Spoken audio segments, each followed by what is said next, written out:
All right, shoulders today, a little bit chest, a little bit try. I guess before we get in there, I'll go over some of the training stuff. It was just the first thing that came to mind, so we'll talk about shoulders specifically. I'll bring up what I used to do for shoulders and how I've changed it and how I've actually improved significantly more with the changes I've made. So let me just start off with what I used to do. My first 3 years of working out, maybe, probably 3 years. I hit shoulders a little bit. In all honesty, I just thought like, well, shit, the only things I can think of for shoulders is shoulder press and lateral raises, because I mean, what the hell else is there? So I would just do 3 sets of shoulder press, 3 sets of lateral raises, and then maybe like rear delt. But that's really all I saw possible. And then there was kind of a phase where I didn't really hit shoulders specifically, like at all, because I was like starting to get into the science-based stuff on TikTok. It's like, well, if you do a incline chest press, you're actually hitting the anterior part of your delt. And it's like, well, that's your front delt. And if you're doing a T-bar row, you're actually hitting your rear delt, so you don't need to hit them, because the science says you're already hitting it. And it's like, I don't know, it's like all you really need to do is lateral raises to hit the side delt. And even then, you don't need to, because it's already getting hit when you do, I don't know, some other shit. So I got it on a kick of not hitting them at all for probably a year. All right, not forever. And then got to where I am finally now, where it's like I do what I originally did with hitting them, but I actually do way more to keep up with the amount of volume I need to do to actually still get progress. So yeah, that was just a story of the things that I used to do. Kind of just thought, I mean, fuck it, just do a few sets of lateral raises, a few sets of shoulders, and they'll be fine. And quite honestly, first few years of working out, that probably is fine. When you first go into the gym, or let's say it's someone's first month in the gym ever, they can do 3 sets. I'm going to just use this example: 3 sets of bench press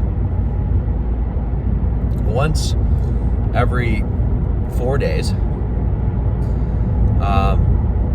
Nothing else for chest, and they will start to get a bigger chest. If you tell an Olympian to just do 3 sets of chest to go when they go in the gym once every 4 days, more likely than not, they're gonna lose muscle on their chest. If they did that, let's say for a year straight, probably lose muscle. Maybe not like an insane amount, but probably, I don't even think that's enough volume to keep their maintenance for how big they are. So I lay that out to say that there is a middle ground between just doing 3 sets and doing as much volume as an Olympian does. Because if you're doing just 3 sets, probably leaving a lot more gains on the table. If you're doing as much as an Olympia, whatever your muscle group you're hitting is probably going to feel like it's a fall off, and that's not good either. So how that relates to shoulders is, like I said in the beginning, just do some shoulder press and lateral raises. You can call it a day, and honestly, you're going to see progress. If you've been working out for a few years, if not more, you need to add more and more volume onto your movements for each muscle group. And honestly, every muscle group, except like forearms, in my opinion. I'm sure somebody will tell you the exact opposite, like you have to hit forearms, but I found it's not a big deal. And I just don't use wrist straps at all. That's why. But yeah, up to the amount of volume. So today for shoulders, I'm going to do lateral raises, shoulder press, a different variation of lateral raises, or I'll just do like an upright row, and then I'll do rear delt flies. it sounds similar to what I did in the beginning, but it's 4 sets instead of 3. So it's, what is that? 16 sets of shoulders compared to I used to do like 6 to 9. So it's almost double compared to a few years ago. So just because the amount of exercise is similar, maybe 1 or 2 off, the amount of volume is pretty big difference. Yeah, that's kind of how I structure the shoulder day. Chest and tri is at the end just a little bit, just because it is a push day. But I just make the focuses different on each of the push days, which aligns with the amount of volume I want to get per muscle group. Yes, you gauge it over how much sets you do per week, but within that, it's still good to have one of the days with a good amount of volume on one muscle, because it adds to the amount of stress you're putting on it in that day. Like if I just did full body, to be honest, I don't know anything behind doing full body every single day. I mean, you can, but I mean, I guess monkey see, monkey do. Do you see any bodybuilder doing full body besides like Menser on crack? I think Mike Menser might have been the only guy, and he was doing crack. So I guess. But yeah, that's why I just don't do that. I mean, I haven't seen anybody do that shit. And even modern day for like all the pros, I was just found something that one of the pros do. I like it. Continue with it. So that's how I structured the push-pull legs. Different focuses on each day. And obviously there's no perfect split. It's just as long as you check, I don't know, it's probably like 3 or 4 boxes to check. Then you're good. You check, I don't know, training hard. And then enough volume for each muscle. And then are you using a weight where it's difficult, but you can still control it? As in, are you actually hitting the muscle instead of destroying your joints and ligaments? Other than that, I mean, kind of it. In the gym, I'm not sitting here like tracking the exact weight and rep from last time, making sure I get one more, and if I don't, I feel discouraged. Like, that's all that progress side of it is taken outside of the gym, in the diet, and in the weighing myself in the morning, how my body's responding from the week, a whole bunch of stuff. So that's what we got for today. So I laid out shoulders. Chest is just be a superset, like a pec fly with like a push-up, just because it's easy enough to just go from the pec fly to the ground and do push-ups. Why superset? 1, workout's quicker. I'm already telling you a lot of volume in one day. Still want to keep it in a reasonable amount of time for myself. 2, makes it more intense. 3, chest is not the main thing I'm hitting today. So I want to just get the volume in for chest and get a pump in my chest. But I don't need to spend the entire workout on something that's not the main thing I'm hitting. It's a way to add more volume to my weekly amount of chest I hit. With spacing it out a little bit, so it's not 8 days between hitting a chest day, right? Push pull legs rest, push pull legs rest, repeat the cycle. Having a little bit of chest on this day helps it not be 8 days until I hit chest again. So triceps, like just skull crushers and fucking, I don't know, like underhand push downs, something like that. Yeah, that's basically the scheme of it. Quite honestly, the more you work out, you kind of realize half the shit you do is like a balancing act. That there's not some exact picture perfect thing for everything. You can get pretty close, but it's definitely nothing's perfect. Even on like the diet side is way more complex, and even then it's still part of its balancing act. So and if you watch previous videos, that's how I talk about like the sets or the rep ranges for everything. It's kind of like a balance of shit. So I don't know if anyone tells you that this is the absolute must-do thing in the gym. Chances are they don't know what they're talking about. if anyone uses like always or you have to, those are terms that are usually used by someone, I guess, ignorant. I'm not trying to sound like I know everything, but I know from a at least from a fitness perspective, there's not usually everything that's like always or you have to do this. It's usually like, well, this usually works really good, but this also does this, and there's a drawback to this, and it's just kind of how actual science works, coming from the biochem background. But whatever, I'm not trying to flex. Anyways, let's go ahead, shoulders. 7:30. It's gonna be fucking busy. We'll see how quick we can get it done, even though it's a Monday at 7:30. So, all right, whatever's open first is what I'll do for shoulders. To start, preferably lateral raises, some type of lateral raise. So, see you guys in there. All right, we'll start with this just because, quite honestly, the only thing open. Single arm kettlebell lateral raises. Is there much difference between me using the kettlebell and like a dumbbell? Not really. There's much difference between me doing this single arm and 2 arms. Slightly marginal. Quite honestly, just to enjoy the workout while still doing the same split for almost 2 years straight now. So instead of like mixing up the entire routine, thinking like it's making some progress, just because you get that extra soreness the first week of after changing your routine, which is not an indicator of getting bigger, by the way. Used to think that, but having the same routine and honestly just throwing in shit like this, where it's still lateral raises to start off the day, just a different way, keeps it enjoyable. I mean, the fact this could be a lifelong decision to be doing this shit. I mean, there's zero downside to making it enjoyable. All right, let's crank it out.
don't think I mentioned this in the car, but throwing in like an isolation before doing whatever compound movement for like the target muscle of the day honestly helps a ton with actually hitting it.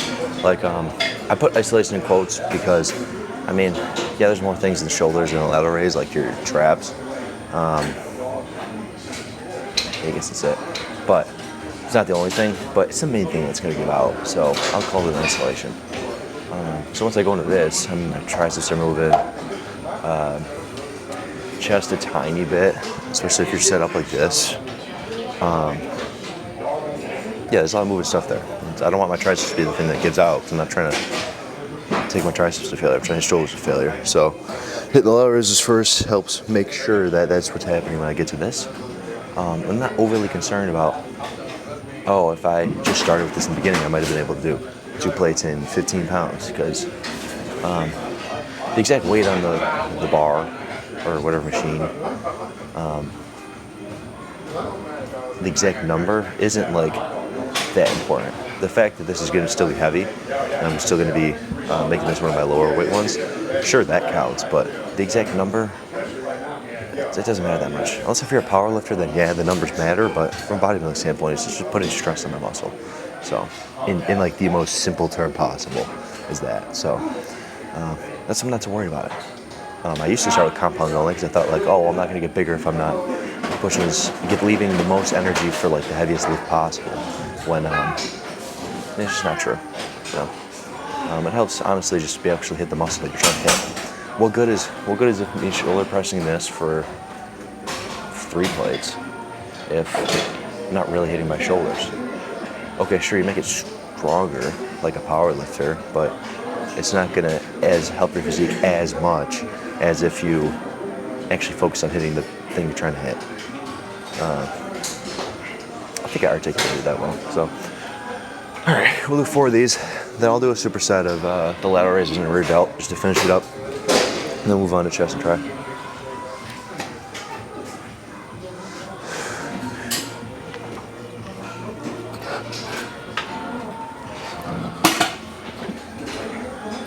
Up it a little bit.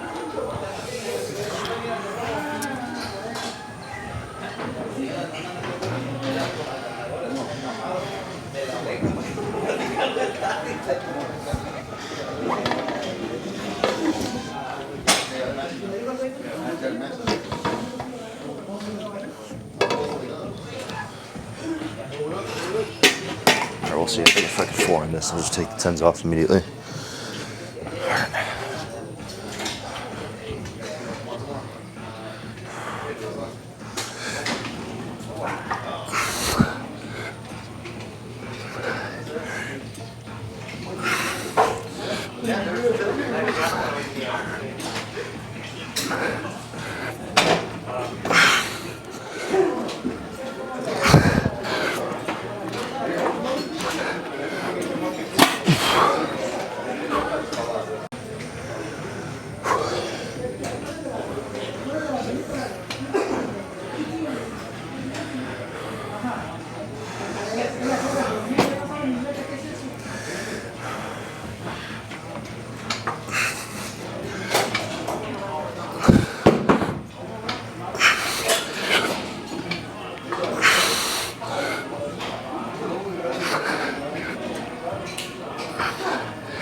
will say as a bonus, at least, I found, throwing the lateral raises in right before the rear delt honestly helps feel my rear delts more.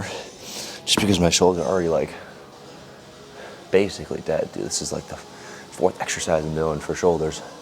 So, because they're already that sore, when I go to do rear delt, especially with the lighter weight, so I know I'm not hitting my traps, it's a lot easier to actually feel them and hit them. Do you have to? No, it's just personal preference. Am I gonna get less out of rear delts because I'm doing it this way? Probably not, so. As well, honestly, it's one of the few things that, like, I don't know, I guess the more you mess around with your routines, you kind of like find some shit that you like, and if it makes logical sense, then, I mean, just stick to it instead of trying to over-optimize everything you have in your routine. Because I used to be like that, and it's usually over-optimizing the wrong shit. And it's usually the diet problem instead of like your training, trying to fix something in that. Honestly, I don't know if this is even a hot take, but I'd say like 90% of gym issues is not in the training side. Training side is usually pretty easy to get down. It's usually on the diet side of it. And I'm not just talking like, oh, eat more, eat less. I'm talking about the manipulation part of it, like adjusting it weekly and according to how your body's responding. That part is like complex. To put in perspective, like during the prep, like during those last 8 weeks of a prep, when basically every singular thing you're doing in a diet adjustments is based off of how your body's responding. And oftentimes it's just from a coach having enough experience to like point out like, all right, this is what we should do with your diet here. So I guess zooming out, that still applies to when you're a couple months into a bulk of how you should adjust your calories and how much, what should I adjust it with, shit like that. So what meal should I put it in? There's a lot that goes into it.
That's it for shoulders. We're gonna do a little bit of chest and then get out of here.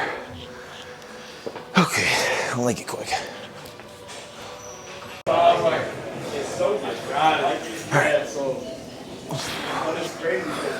We'll do this. Do push-ups, superset with it.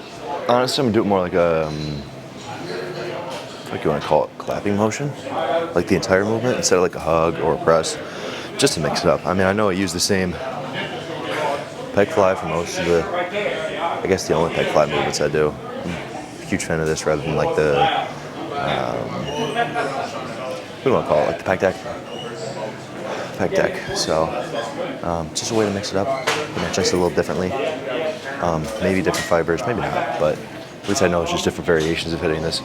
I either do, for my main chest day, is either a press with this or like a hug. Today I'll just mix it up and I don't know, do like a clap like this. Sure, you're gonna hit your biceps a little bit, part of this inner part of your form a little bit, but not the end of the world. I mean, it's not the main thing I'm gonna be hitting. My chest is still gonna get pumped from it, so that's all that matters. Just mixing it up. Again, just making the workout enjoyable while still having the same routine. All right.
Okay.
All right, the cable's open first, so start with this for triceps. Then we'll do skull crushers, abs, pose, and get out of here. So honestly, whatever's open first. I'm not overly concerned about the order that's here. What the hell's on this thing? Pieces of metal on this. Okay. Also, I like to throw in at least one movement like supinated, just because. Remember Hani Brandbot saying this, like with Chris Bumstead before he retired, like on stage, like throwing up the front double, like the swoop of it. It's the long-headed tricep, yeah, but at least like the swoop from the front gets hit a ton when you have it like supinated. Honestly, I didn't do that shit for over 4 years, over the first 4 years of working out. So, I mean, you can still get bigger triceps, obviously, but it's like I want to say just like a bonus to hitting triceps. In addition to the triceps, throw this in to get more out of it. Do you need it in there? No, you don't need it, but I mean, obviously it helps. So, same with that, and then actually throwing in like a pressing movement specifically for triceps. Same way like you hit chest, where you wouldn't just throw in 3 pec fly movements. You'd get a pressing movement in there. Same concept applies to your triceps, and that's another thing I didn't really do for the first like 4 years. So, yeah, I guess maybe that's why my arms aren't brought up as much as like my back or something. But who knows why? It could be genetic. It could be just I don't train hard enough, and I think I am. And there's fucking 100 different reasons possibly why. So I can't attribute it to those 2 reasons, but now at least now throwing them in definitely helps. So easy enough to do that. Easy fix. All right.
Alright, Skull Crusher was taken, so decided to throw an oddball in there. At least an oddball to me.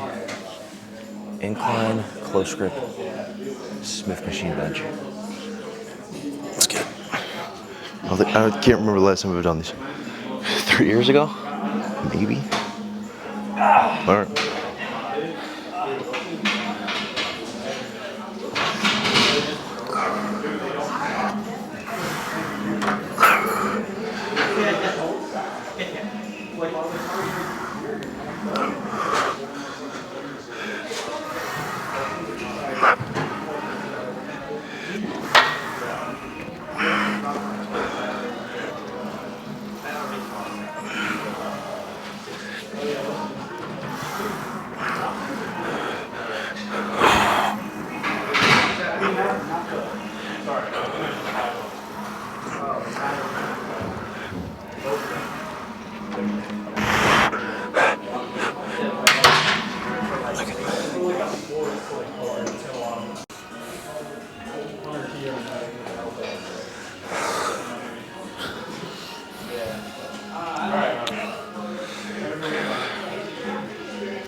Towards the mirror? Yeah. And I hit the behind shot. And I hit this button right here? Hit this one here. Okay. Alright, and you can lightly press it and it'll focus. Okay. You get me? If you hold it, it'll take a bunch. And then if you lightly press it, it'll focus. If you like lightly tap it. You get me? Like a little bit of pressure. Oh, shit. Over here? So you punch it in kind of like, you do anything where you come here. And try above the strap, so you can get like a downward angle. I'm black as fuck. Can't see my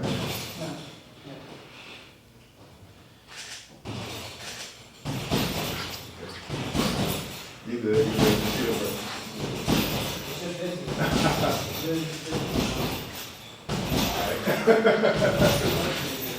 You want me to try this angle?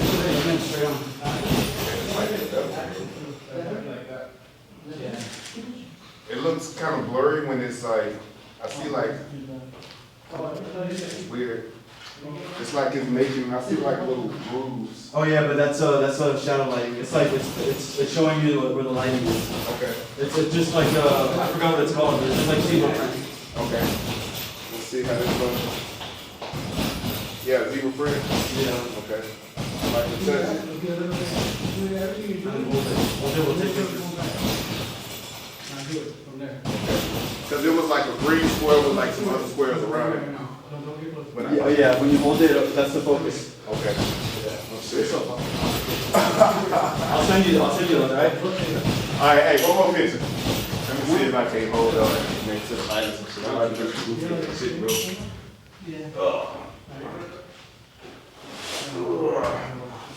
You get pumped? Nah, you know what? Fuck it, bro. I'm good, bro. Nah, I'm good, man. Whatever you saying, bro, I post you and tag it, bro. Because a lot of people still ask me like who be taking my pictures. It needs to be between you, Willie, Who's really? the black dude that be working out. Whew. It was good. My head hurts a little bit. I think that shoulder press. Yeah, I got a good rep range. Yeah, I breathed during it. I will say. I feel pretty. Sorry, I gotta make sure I don't hit this guy. I don't know, my head hurts a little bit. So I guess we can talk about that. Not about my head hurting, but about preserving it. So you don't go into the gym being like, dude, my head hurts so bad, I don't want to come here. Or I don't want to be in here. It comes down to your rep ranges, quite honestly. Assuming you're already taking everything to failure, which you should be. As in just give it your best each set. Like, push as hard as you can. That's why you mix in both some things that are like 6 to 8, 6 to 10, and then like some things that are 10 to 15 for a couple reasons.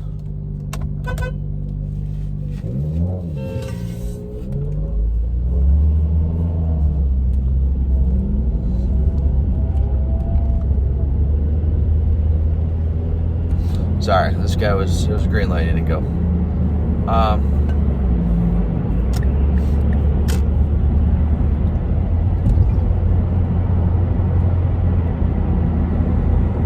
Some are 6 to 8, I don't know, or some are 6 to 10, sometimes 15, because of the systemic fatigue of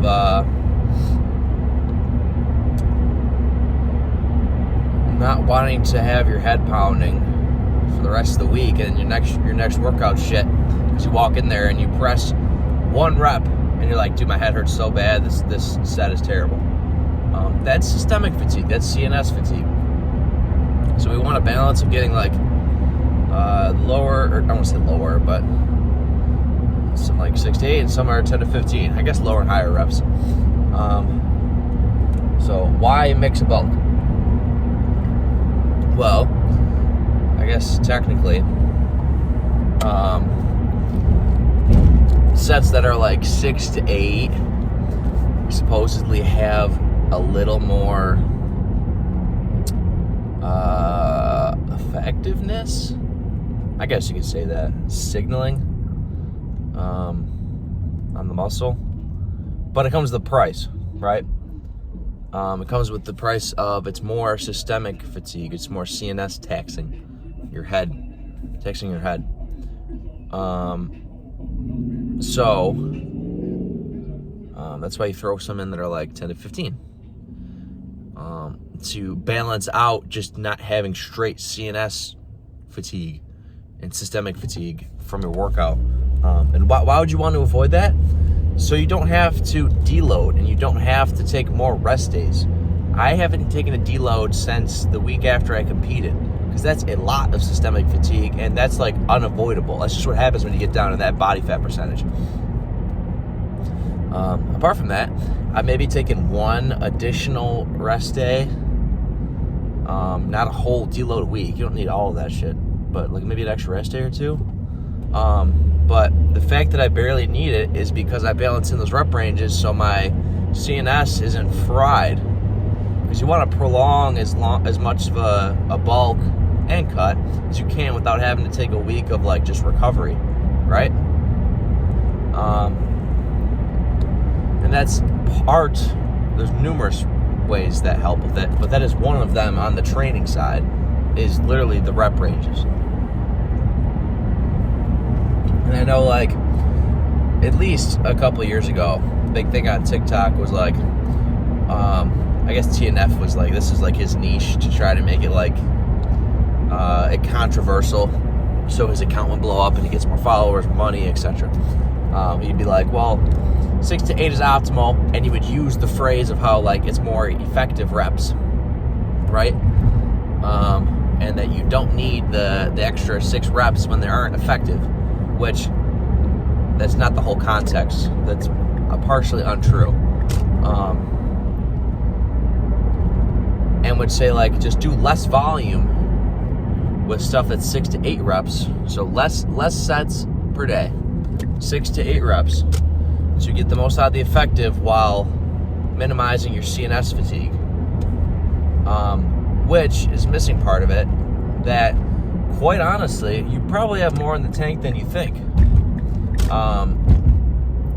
Meaning, you probably have more to give to your workout than the small amount of volume you're doing with just 6 to 8, which is the whole point of why we throw in this stuff that's 10 to 15. See how that's kind of like I said this earlier before, of how everything's kind of a balancing act.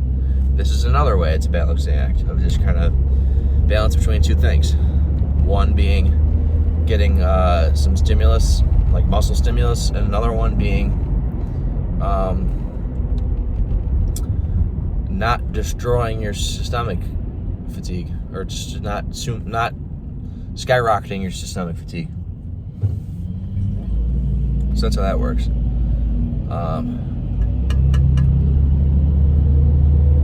And yeah, and then he says like, oh, effective reps. Well, they're playing a different role than what he's saying. It's a way to be able to hit failure on the muscle while minimizing that systemic fatigue, which is why you get those effective reps at like rep 8, rep 9, rep 10, 11, and 12. Which it's not that the first reps were junk, it's just that they are playing a different role than just being effective reps. There, you could consider them CNS sparing reps, as in the fact that it takes more reps to hit those effective ones. It means it must be less weight, therefore less tax on your brain, therefore preserving a little bit while still getting effective muscle growth. So that's how that works.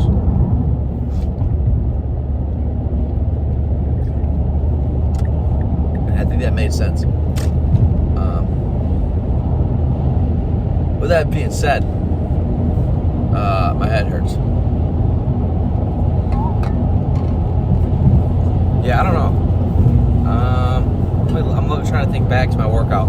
Not saying that your head hurting is like a bad sign, but I will say if you're going into your workouts again and again and again, and it's like you can't press more because your head hurts that much, yeah, that's a bad sign. But just after my workout, like, I should be fine tomorrow. I'm not worried about it, okay? I'm not saying that just because you feel that way, it's you're doing something wrong. But I do think it's definitely from that shoulder press. That shit was heavy. I know I still got like 8 reps, 7 reps, 6 reps. But even then, that was heavy for me. Yeah, that's probably where it came from. I guess what else is there?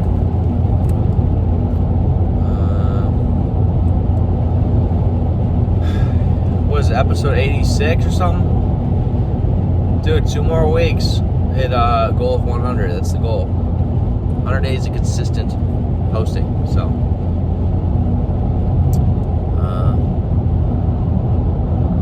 yeah, I can't think of anything else off the top of my head. I feel like I just made a very good point, and I don't want to dilute the quality of the quality of the talk. At least this card talk. So I'll just leave it there. Tomorrow we got back, then quads, then rest. So yeah, I will see you guys tomorrow for some back day. Appreciate y'all watching. Peace out.